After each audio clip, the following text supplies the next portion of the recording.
Bueno, esta inauguración de hoy va de la mano con la nueva planta de UPM, UPM 2. Vamos a recibir a Gonzalo Gianbruno, director de proyectos de UPM, es el que está en el centro de la mesa. Esto le digo a nuestro director y además a los que hacen los gráficos, obviamente, ¿no? Gonzalo es él. Y está también con nosotros Matías Martínez, gerente de comunicación de UPM. Bienvenido. Gracias. Buenas tardes, gracias por Bueno, en las caras de ustedes veo el entusiasmo, ¿no? Veo el entusiasmo. Vamos a arrancar por algunas preguntas obvias, pero que no son tan obvias las respuestas. ¿Cuál es la marcha hoy de la planta? Es decir, ¿qué plazo tienen ustedes o qué fecha tienen tentativa para decir arrancamos con la producción? Bien, lo primero que podemos decir es que estamos cerca. Esa es la primera definición.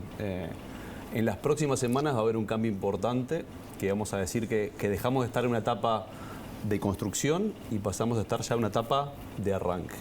Nosotros las etapas las definimos por cuál es la actividad predominante, y a lo largo de todos estos años estuvimos en construcción y eso pierde relevancia ahora a principio del año y empezamos a hacer las pruebas finales, todo lo que es el comisionamiento y empezamos a arrancar. O sea que en el primer trimestre año que viene vamos a estar definitivamente arrancando las operaciones. Mandaron ustedes un correo el viernes pasado, un comunicado. Paso de los Toros comienza la recepción de madera preparatoria para la puesta en marcha de la planta. Bueno, exactamente. A ver, está en el imaginario que prender una planta es apretar un botón y empieza la producción, pero acá se tienen que dar un montón de etapas que, bueno, con satisfacción las venimos ahora transcurriendo.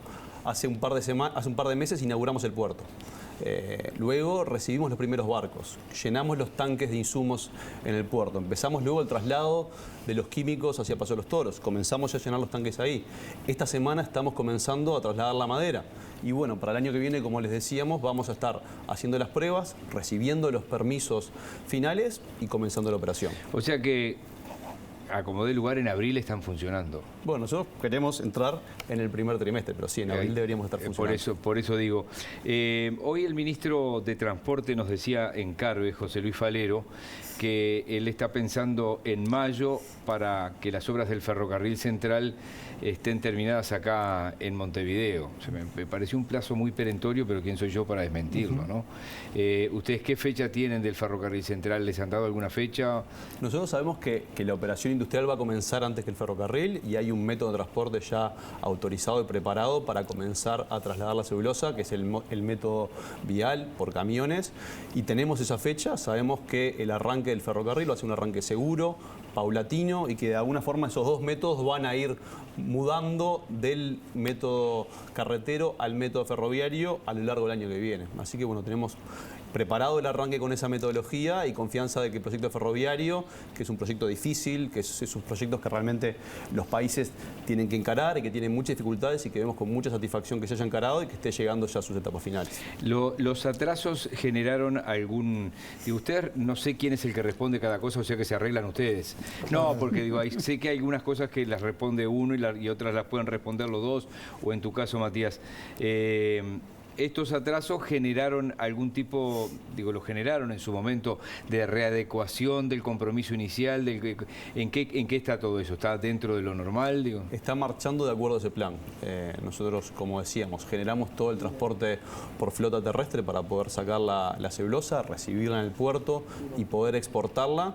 Y tenemos un método ya sólido para poder avanzar en eso. A ver, lo importante acá es el transporte definitivo de la celulosa y de los insumos es el ferrocarril, porque es el más competitivo, porque es el más seguro, porque es el ambientalmente amigable. Y nosotros tenemos ese foco de que cuando esté listo, todo va a ir migrando esa metodología y va a ser una cosa... Eso va a ser el 100% ferrocarril. Exactamente, 100% ferroviario. ¿Esos vagones, esas máquinas, ya están en Uruguay? Bueno, en la semana pasada se despachó la primera locomotora desde España para acá, o sea que ya en las próximas semanas la vamos a recibir. Vagones ya los tenemos aquí en la terminal portuaria, se están haciendo las pruebas con la celulosa, esos vagones se cargan, se descargan, se miden los tiempos, las eficiencias. Realmente el método ferroviario está todo listo para cuando esté la vía pronta poder comenzar a operar. ¿Son máquinas a qué combustible? Son a combustible, son las más modernas, son las Euro 5, o sea, funcionan con diésel y realmente va a ser una pequeña revolución. Son grandes motores eléctricos. Son grandes motores que van a generar una eficiencia energética grande, que van a reducir reducir mucho lo que son los consumos y las producciones y las generaciones ambientales, y que van a cambiar lo que es la percepción del ferrocarril. Uno tenía esa percepción del ferrocarril, de las vías que no están soldadas, que hacían ese ruido, ese traqueteo. Bueno, este es un ferrocarril totalmente distinto, que tenemos muchas expectativas de comenzar a verlo en breve. El sistema de durmiente, yo lo he explicado alguna vez, porque me lo han explicado, mucho más silencioso, un tren más silencioso. Claro, las vías están soldadas, los durmientes son de hormigón, eso cambia absolutamente lo que es el comportamiento de la vía y también el sonido de la locomotora en sí misma. Esta pregunta capaz que no es para ustedes, pero ¿solo lo va a usar UPM esta vía o habrá posibilidad de que AFE pueda trabajar en esas vías también? No sé si transporte de pasajeros, no creo, pero otro tipo de cuestiones. Bueno, UPM lo que va a utilizar es el 50% de la capacidad de la vía. Recordemos que la planta va a producir un poco más de 2 millones de toneladas de celulosa por año. Repetime, por favor. Más de 2 millones, 2.1 millones de toneladas anuales de celulosa que serán transportadas por esa vía.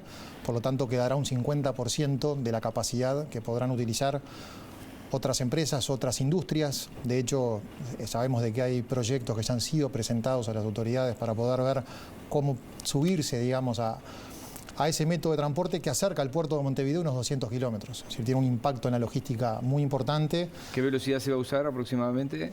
Bueno, la velocidad en realidad depende de los tramos, es decir, en zonas urbanas la velocidad es menor, evidentemente, a lo que es en la ruta, que tiene un máximo de unos 80 kilómetros. Y ahí un poco el aspecto central de todo esto que veníamos conversando, que comentaba Gonzalo anteriormente, es la dimensión de las obras de infraestructura que el Uruguay está proyectando. Que a veces uno habla de lo que es este viaducto que se está inaugurando en estos momentos, de lo que es el ferrocarril, de lo que han sido las mejoras de las rutas.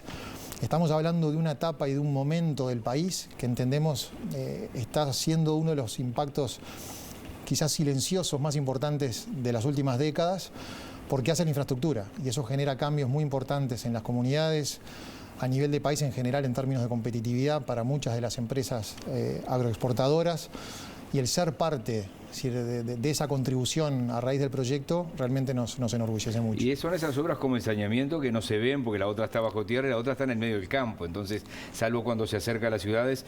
¿El convoy de qué largo puede llegar a ser? Unos 550 metros. 550 metros de tren. Exactamente. Y son esas obras que aparte también... ¿Eso cuántos vagones son? Permitime agregarte. Es muy difícil en los países tirarse al agua a hacer estas grandes obras y es difícil conseguir una masa crítica tan rápida. Como decía Matías, el 50% de la capacidad, el proyecto arranca y está asegurado por parte de UPM. La obra del viaducto que veíamos recién era un proyecto que estaba en carpeta y que esta necesidad aceleró por el acceso al puerto, pero que va a generar también un tránsito y una entrada a la ciudad mucho más ordenado. Entonces, estamos viendo también el desarrollo de nuevos puentes. Va a haber 3 puentes nuevos en el Río Negro, uno rehabilitado que es el de Mercedes, uno nuevo al este de Centenario y uno nuevo en San Gregorio, que hacía cuántas décadas que no había un puente nuevo sobre el Río Negro. Bueno, todos estos proyectos generan la necesidad, la aceleración para poder tener estas obras que derraman en toda la comunidad. ¿Personal ocupado cuando la planta, la obra esté pronta y ya se arranque? Bien, Perdón. No, esa es una buena pregunta porque siempre nos dicen, bueno, ¿qué pasa después de la construcción? Y la construcción es muy fácil de ver el empleo porque está todo en Paso de los Toros, pero hay 3 dimensiones que cambian y que me gustaría resaltar. La primera, cambia del proyecto de la operación el concepto de centralización a descentralizado. El proyecto baja su obra, su necesidad de trabajadores de la construcción y pasa a estar descentralizado en todo ese cinturón al este de Paso de los Toros.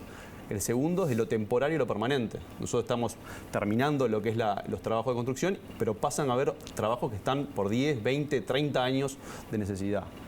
Y el tercero es de la homogeneidad a la diversificación. Hoy en día lo que tenemos principalmente son soldadores, albañiles, todos los trabajos de electricistas, y vamos a pasar ahora a tener toda la cadena, desde el vivero, la silvicultura, la cosecha, la logística, el transporte de celulosa, y eso es un cambio que va a ser quizás también un poco más invisible porque se da en el interior rural, pero que es bien importante. Hoy en día tenemos ya menos de 5.000 trabajadores en la construcción.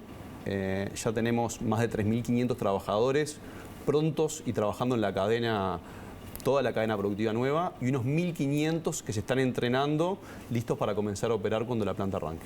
Madera hay suficiente. Y ahí un complemento a lo que comentaba Gonzalo anteriormente, es decir, una vez que esté operativa la nueva planta, UPM en Uruguay va a generar 7.000 puestos de trabajo directos para el abastecimiento de las 2 plantas en funcionamiento, es decir, los 3 viveros, los 2 que tenemos ubicados en Paysandú, el nuevo en Sarandí de G, todo lo que son las operaciones forestales en 14 departamentos, las actividades de la logística, las operaciones industriales, las actividades en el puerto, en toda esa cadena que es indivisible, es decir, sin la industria, exactamente, ahí la forestación tiene que tener industrias de este porte para poder tener lo que es hoy el desarrollo y crecimiento que ha tenido, y lo mismo la industria, requiere de una masa forestal sostenible. Y además se van a generar unos 10.000 puestos de trabajo inducidos, que son trabajos que se generan a raíz de la demanda de lo que son los directos. Y el otro aspecto para destacar, Miguel, y es el más importante, es que somos todos uruguayos. El 100% de los trabajadores son trabajadores nacionales, que hemos crecido con lo que fue el proyecto de la primera planta, hemos incorporado conocimiento, herramientas, de lo que fue esa primera experiencia tan exitosa para todo el país y para todo lo que fue el desarrollo de la empresa en Uruguay. Y ese es un punto central. Y de hecho, de este tipo de proyectos podemos decir con total claridad de que es de los principales retornos para el Uruguay, es esa transformación y esa transferencia de capacidades que se generan en todo el país y sobre todo en esas comunidades rurales donde se generan las actividades forestales. Fueron multados, sancionados, observados varias veces por el Ministerio de Ambiente. Eso, le voy a preguntar así, ¿está dentro de las cosas que pueden pasar? ¿Ustedes tienen algún tipo de reclamo con respecto al Ministerio? ¿Consideran que fueron bien multados, bien observados? A ver, hay distintos tipos de procesos, son todos administrativos, hay algunos que están en firme y hay otros que nosotros hemos presentado nuestros descargos y recurrido el proceso. Ninguno de ellos son procesos que estén vinculados a lo que es que tenga un impacto ambiental en sí mismo. Y nosotros sabemos, por la relevancia que tiene el proyecto, que estamos mirados no por 4, 6, 8, sino 10 ojos. Lo dijo el ministro, son procesos administrativos que se han dado por intercambio de información, pero ninguno en sí mismo porque es un impacto ambiental. Y Miguel, otro aspecto importante en esa pregunta es lo que ha sido la experiencia probada desde el punto de vista del desempeño ambiental del primer proyecto. Es decir, la planta de Fray Bentos ha demostrado ser una de las mejores plantas de celulosa del mundo, lo decimos con mucha modestia, pero al mismo tiempo es la realidad de los resultados, con un desempeño probado desde el punto de vista ambiental, con operaciones forestales sostenibles. UPM es una empresa que cotiza en bolsa, es decir, tenemos unos estándares realmente muy exigentes que tenemos que cumplir, es parte del ADN que tenemos nosotros aquí en Uruguay, y que las mismas metodologías que se aplican en Finlandia son las que se aplican aquí en Uruguay. Y en eso no nos vamos a girar ni un ápice en esa responsabilidad y en ese compromiso que tenemos con un desempeño ambiental responsable aquí en Uruguay. Estamos convencidos que la planta va a aportar mucho a la mejora del Río Negro. Porque ¿qué trae asociado a la planta? Muchísima información. Este río va a pasar a ser uno de los ríos más monitoreados del mundo. Nosotros tenemos confianza plena en lo que va a ser la performance ambiental de la planta, pero también sabemos que toda esta información que se genera va a empujar mejoras en todo lo que es ese ecosistema, porque la información va a llevar a la acción. Y en eso tenemos confianza porque queremos tener una planta que sea humildemente de las mejores del mundo operando en un río limpio. Y hoy el río tiene un desafío, que son la carga de nutrientes, nitrógeno y fósforo, y creemos que se va a generar información para poder mejorarlo. Les agradezco a los dos, los tiempos, siempre lo digo, los tiempos informativos no son los de un programa. Muchísimas gracias y bueno, me quedo con ese 20-25 de marzo, entonces, no lo dijeron, perdón. Un placer. Gracias, Miguel. Muchísimas gracias. Muchas gracias.